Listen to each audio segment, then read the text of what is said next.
Hello everyone, नमस्ते अनि स्वागत छ हजुरहरूलाई हिमालय किचनमा। आज म हजुरहरूको लागि लिएर आएको छु कुरिलोको एकदमै मिठो अचारको रेसिपी। कुरिलोलाई यसरी अचार बनाउँदा हामीले चाहिँ निगुरोको अचार खाए जस्तै एकदम मिठो र स्वादिलो हुन्छ। ल अब यसको लागि मैले यहाँ प्यानमा 2 ठुलो चम्चा तेललाई तताउन राखेको छु र तेल तातेपछि मैले यसमा पुरा आधा सानो चम्चा मेथी। ल अब मेथी यतिको भएपछि मैले यसमा पुऱ्याएँ आधा सानो चम्चा जिरा,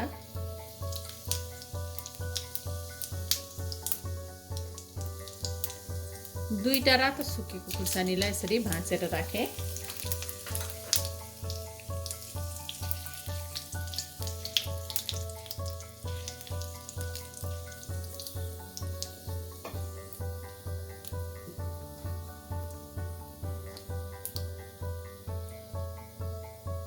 मैले राखेँ आधा सानो चम्चा बेसार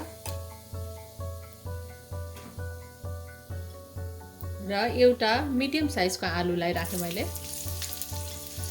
थोरै नुन राखेँ। आलु राख्न मन पर्दैन भने हजुरहरूले आलु नराखी पनि बनाउन सक्नुहुन्छ कुरिलोको अचारलाई।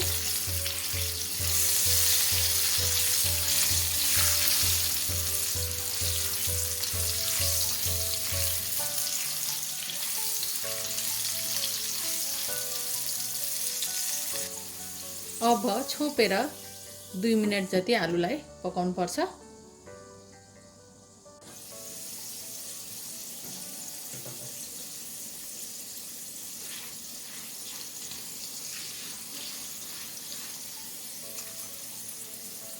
र अब मैले यसमा राखेँ 300 ग्राम काटेको कुरिलो,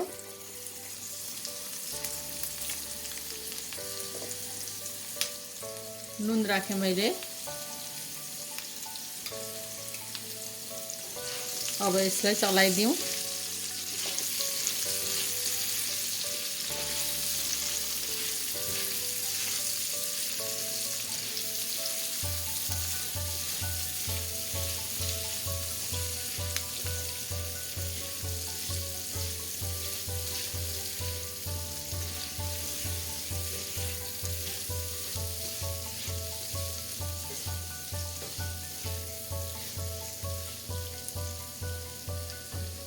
अब यसलाई फेरि छोपेर 5 मिनेट जति पकाउने।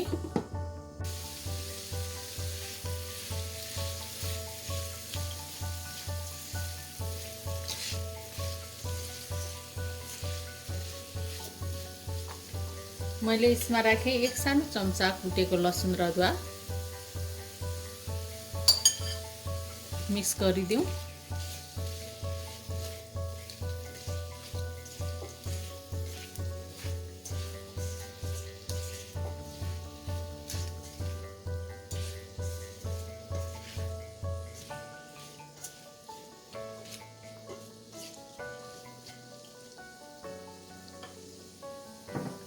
अब यसलाई छोपेर 5 मिनेट जति फेरि पकाउने।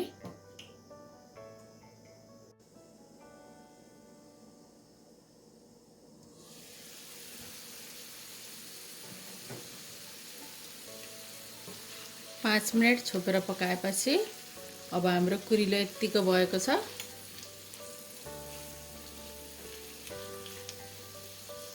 अब मैले यसमा राखेँ 1 सानो चम्चा जिरा र धनियाको पाउडर, 1 सानो चम्चा काश्मिरी रातो खुर्सानीको धुलो।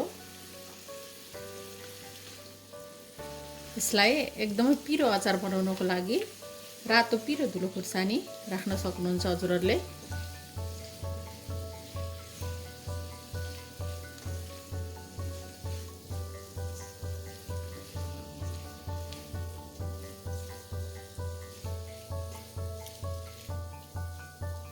अब यसलाई नछोपिकन अरु 5 मिनेट जति पकाउने।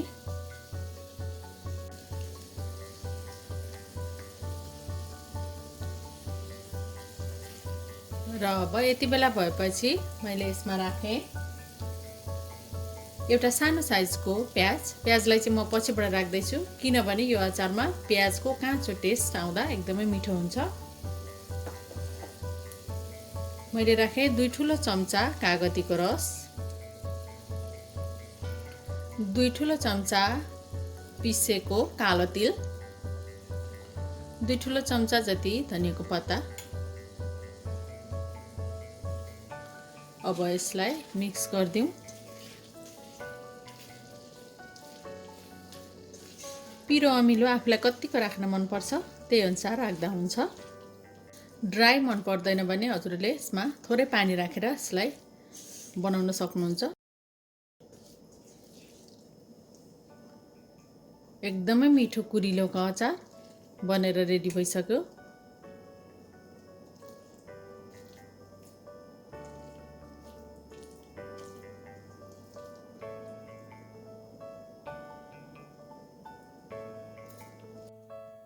ल मुखै रसाउने कुरिलोको अचार अब यसरी बनेर खानको लागि रेडी भएको छ।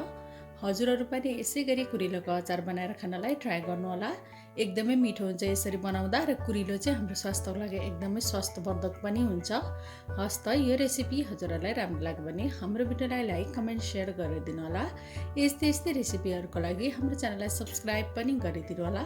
सब्सक्राइब गरिसकेपछि नजिकै रहेको नोटिफिकेसन बेललाई पनि अवश्य पनि क्लिक गरिदिनु होला। फेरि पनि यस्तै मिठो परिकारको रेसिपी लिएर आउने नै छु। हाम्रो भिडियो हेरिदिनु भएकोमा हजुरहरूलाई धेरै धेरै धन्यवाद।